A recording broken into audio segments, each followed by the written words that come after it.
Estamos de volta e agora nesse quadro eu quero apresentar para vocês um grande talento também. Hoje nós estamos com muitos talentos aqui sendo apresentados no programa Zeca Barreto. O Johnny Prado é músico, instrumentista, empresário, professor e vai contar aqui um pouquinho de tudo isso que ele faz e de um trabalho muito bacana que ele faz com as crianças carentes e também as crianças pelas escolas onde ele ministra as suas aulas. Beleza, Johnny? Tudo bem com você? Tudo certo, Zeca. Obrigado por você ter atendido o nosso convite, estar aqui hoje com a gente, fazendo parte dessa gravação tão bacana e falando de um tema tão legal, né? Que mistura arte, talento e também envolve as crianças que vocês atendem. Sim, claro. Maravilhosamente bem. Eu que agradeço a oportunidade de estar aqui, né? De estar falando um pouquinho do meu trabalho, da minha trajetória e dos lugares onde eu faço meu trabalho social e tudo mais. E é muito bacana estar no seu programa e é isso aí. Muito obrigado pela oportunidade. Legal. Vamos começar um pouquinho para as pessoas que ainda não conhecem. Como começou a sua história na música? Você já começou foi estudar música? Isso já veio desde criança ou tipo um acaso? Uma vez me perguntaram desde quando eu era músico, né? E eu tô com 28 anos, aí eu respondi para a pessoa, eu sou músico há 28 anos, porque eu acredito que o músico, ele nasce músico, ele não se torna músico, né? A música nasce com a pessoa, mas estudar mesmo música eu comecei aos 6 anos de idade, com o professor Sandro, que é um professor super conceituado da cidade, meu grande amigo, assim, e que foi a pessoa que me colocou, me deu os primeiros passos e me colocou na música também, e me colocou na minha carreira de músico, inclusive, né? Que foi ele que me indicou para os trabalhos onde eu tô até hoje, e foi praticamente a pessoa que me ensinou, me deu os passos a seguir, assim. E foi um instrumento ou foi coral, canto coral? Comecei que você começou? Com aula de bateria aos 6 anos de idade, né, na igreja. E aí eu fiz aula com o professor Sandro até os 13, depois eu entrei na Escola Municipal de Música, e ali eu fiz um tempo, aí eu parei. E depois eu voltei para a escola de música, me formei ali e aí comecei a buscar workshops e buscar cursos curtos com professores de São Paulo e acabei fazendo bons contatos com grandes músicos que estão no momento agora, né? Tocando com grandes artistas e foi assim que eu fui começando a entrar meio que de intruso, assim, sabe? Fui galgando os meus degraus assim na música. Bacana. E assim, aos 6 anos de idade, logo que você começou a tocar bateria, logo na sequência você já começou a se apresentar, que seja na igreja? Isso, aos 13 eu comecei a tocar mesmo de verdade. Eu comecei com bateria aos 6, mas eu era muito novo, né, para poder assimilar alguma coisa, então comecei mais com a área rítmica. Tocar mesmo na igreja foi com 12 ou 13 anos, assim. Aí eu entrei para a área profissional mesmo, aos 14, 15 anos eu comecei a tocar com bandas e comecei, com 16 anos eu já estava gravando com alguns cantores. E qual foi a primeira banda que você tocou? A primeira banda... Sempre a primeira Zeca, sempre é marcante, né? A primeira realmente a gente até esquece às vezes, mas é o começo de tudo, é o pontapé inicial. Era uma banda de adolescentes, né? Uma banda que ensaiava, literalmente uma banda de garagem, né? Ela chamava Dons da Lata. Era uma banda muito antiga, assim, com os amigos meus que hoje já estão bem mais velhos. Ele só tem 28 anos, não, mas antiga, é que os outros músicos, né, eram mais velhos, assim, né? E eu era o mais menininho, assim, e foi muito engraçado, porque eu não sabia o que fazer. Aí eu vi a banda e eu passei na frente da garagem, a banda estava ensaiando, eu tinha acho que 13 ou 14 anos, e eu vi a banda ensaiando, eu parei para assistir e eu vi que não tinha bateria, mas não tinha baterista. E aí eu perguntei, tem alguém que toca bateria? Ele falou, não tem, a gente só tem a bateria, você sabe tocar? Eu falei, eu tô fazendo aula. Ele falou, então senta lá. Eu falei, mas o que eu toco, né? Porque eu não sabia, eu tinha um pouco de noção, assim, de ler partitura, exercício e tudo mais. Mas não tinha muita noção do que fazer com uma banda, né? E aí o rapaz da guitarra me falou, toca tal coisa. Toca assim, assim, assim, assim. E aí eu fui e comecei a tocar e a partir daí foi a minha primeira banda.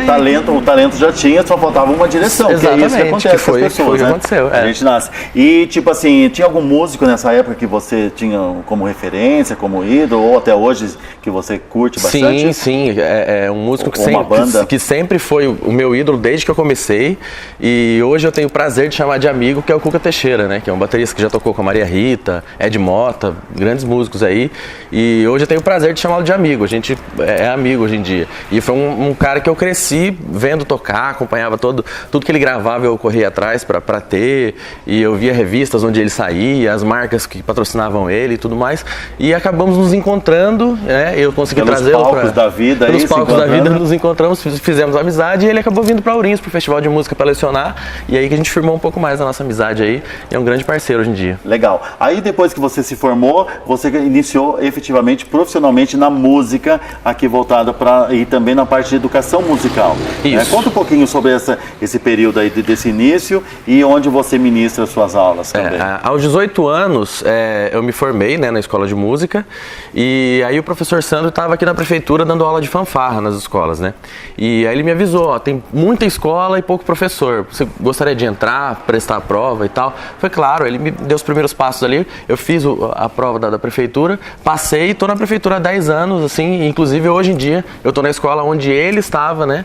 E eu sou o único professor de fanfarra que já passou por todas as escolas. Então eu ando pela rua e eu encontro alguns alunos já enormes, assim, sabe? Já casados com os filhos e fala que ele foi meu professor. E o bacana é que hoje em dia tem um professor de fanfarra na rede municipal que foi meu aluno e hoje a profissão dele é ser professor de fanfarra. Tem alguns alunos meus pequenininhos que os pais foram meus alunos e hoje os filhos são os meus alunos. E hoje eles vê os filhos se apresentando com o mesmo professor. Exatamente. É muito legal isso, é muito bacana. São as gerações que vão passando e a história vai perpetuando tudo isso, sim, né? Muito legal. E também você, além de tudo isso, você tem uma empresa que forma músicos também, não só na parte de ensino público, mas também no particular, né? Sim, é o Instituto Musical Grazia Dio, né? Que é ali na Rua Antônio Prado 252, que é uma escola que está começando agora, com uns 3 ou 4 meses, a gente deve estar com uns 20 alunos mais ou menos, e é uma escola que sempre foi meu sonho ter uma escola de música, né? E aí chegou num ponto na minha casa onde eu tinha tanto instrumento que eu fui sempre comprando, sempre gostei de colecionar instrumento, que eu não tinha mais onde colocar. Eu pensei, eu vou alugar um lugar só para guardar os instrumentos. E quando eu consegui colocar os meus instrumentos nesse lugar e vi que dava para acomodar tudo montado e ficou bonito, falei, por que isso não pode virar uma escola, né? E aí eu fui atrás de alvará e tudo mais e acabei montando a minha escola e comecei a divulgação, o nome pegou e hoje a gente está aí, graças a Deus, a cada semana tem uma matrícula nova, 2 ou 3 matrículas novas. Então isso é muito importante, porque também daí não fica limitado só na rede pública. Sim. As pessoas que têm, às vezes já não está mais estudando, pelo menos também tem um interesse e acabam fazendo, né? Bacana. E outra coisa que você fez aí também, que a gente sabe, é uma participação que você fez um teste para o Circo de Solé. Conta pra gente, como que foi isso aí?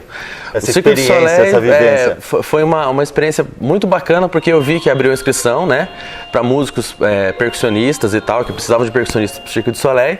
E aí eu fiz a minha inscrição e passei na primeira fase. Daí, a partir daí eu só aguardei um tempo, coisa de 1 ano mais ou menos, entraram em contato comigo por telefone e falaram, ó, vai ter um espetáculo assim que vai abrir ainda e cuja a diretora do espetáculo é brasileira. Então 98% das músicas são baseadas em ritmos brasileiros, ritmos nordestinos e tudo mais.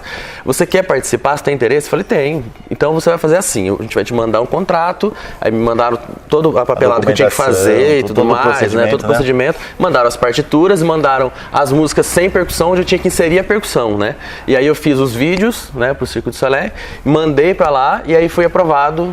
E aí me chamaram e tal, me mandaram também o contrato, e no contrato explicava o tempo que eu tinha que ficar, quanto tempo eu tinha de férias, tudo mais, e pra mim acho que não foi viável exatamente por outros motivos pessoais, porque ficar longe da família é muito tempo, né, porque o contrato falava de 1 ano lá, né, morando no Canadá ou em Las Vegas, e 1 semana de férias aqui no Brasil só, por ano, então seria bem difícil passar todo esse tempo longe da família. Né? Realmente é uma decisão que você tem que tomar muito... E eu tinha 2 semanas só para tomar essa decisão e bater o martelo, entendeu? Mas só que isso também não foi definitivamente descartado, né? Isso está em stand-by, esse projeto. Sim, eu estou num processo de amadurecimento. Não seria nem amadurecimento da ideia, mas de decidir, da decisão. Eu estou prestando de novo, né? Eu estou participando de novo de outra audição para o Circo de Solé, para um futuro espetáculo que eu tenho, por questões de contrato, eu tenho que deixar em off. Mas ok. Não, bacana.